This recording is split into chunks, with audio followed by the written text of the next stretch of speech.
right, we are on the dinner break. I have about,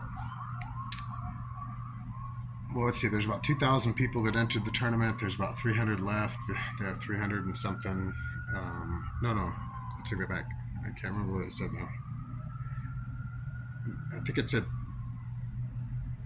2,000. We got to be close to money when we get back, though. I think maybe it said like 400. And I know when we get down to three, that's 15% of the field, so that's the money.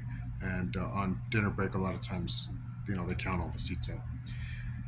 Anyways, I assume we have twice the average. We're not the chip leader at the table. We're one of the bigger stacks. There's a guy who just doubled up the last hand, or busted another guy, so he has a little bit more than me to my right, and the girl to my left is a little bit more. They're both Asians. One's I think looks like he's from Japan. The other one's from China. The girl's a little more conservative. A lot of the Asian guys, they're just gamble. Like if they flop a flush draw, they'll put 50 bigs in. They don't care. They'll call off 50 bigs. Deep in a tournament like this, the girl clearly on an ace king board. That guy's gone though. He gave it to the other guy. That's something to be aware of. Certain player types that just assume you have a flush draw and you're one of the big stacks. You just have to call off all your chips on a 7-high draw. That's not how you use a big stack late in a tournament, by the way, in case you're wondering. And so, anyways, I have about 50 big blinds going into. I think they start at 3K, so I have 160. So, yeah, a little more like 33. Sorry, 53 big blinds. It's a long day, tired. This has been a very tough table. It got a little easier though, but now we got some aggressive players. But my table image is pretty outstanding for the people that are playing with me, which is good. It's really important to have a good table image, somebody that doesn't bluff too much. And it helps because you plan on doing.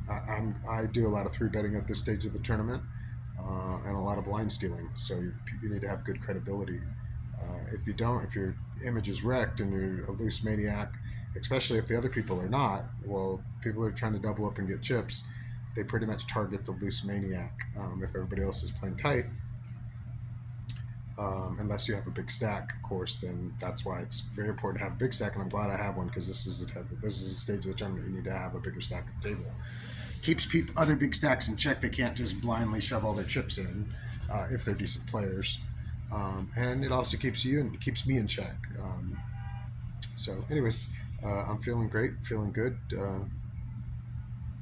and I'm glad I have the one thing I always try to find the most positive aspect of everything. So whenever I get a tough table like I've had one today, I don't know if I'm going to post the other video, but this is one of the toughest tables I've had in years, and I came out victorious.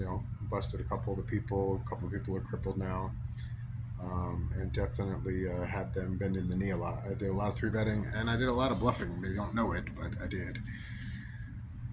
I guess I'll close out, but my plan after the dinner break is to, same as before, I'm three betting. If I'm coming into a pot and another player came in, I'm not doing a ton of flatting. I will a little bit here and there, but it's close to the money. It's time to put the pressure on people. And they seem to be folding a lot to three bets. And this is, playing at Club One, all you Club One players that if you're watching this, you know that a lot of people, they just four jam, they just four bet their ace jack offsuit or whatever when you three bet them. Sometimes other players, overfold, but for whatever reason, these what I consider to be pretty good players are folding a lot to three bets.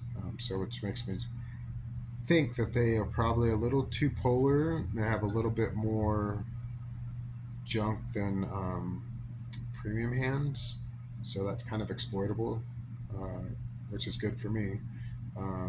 Or when people fold a lot to three bets, they have hands that they don't want to play out of position correctly, like ace jack, ace 10, ace 9 suited, stuff like that.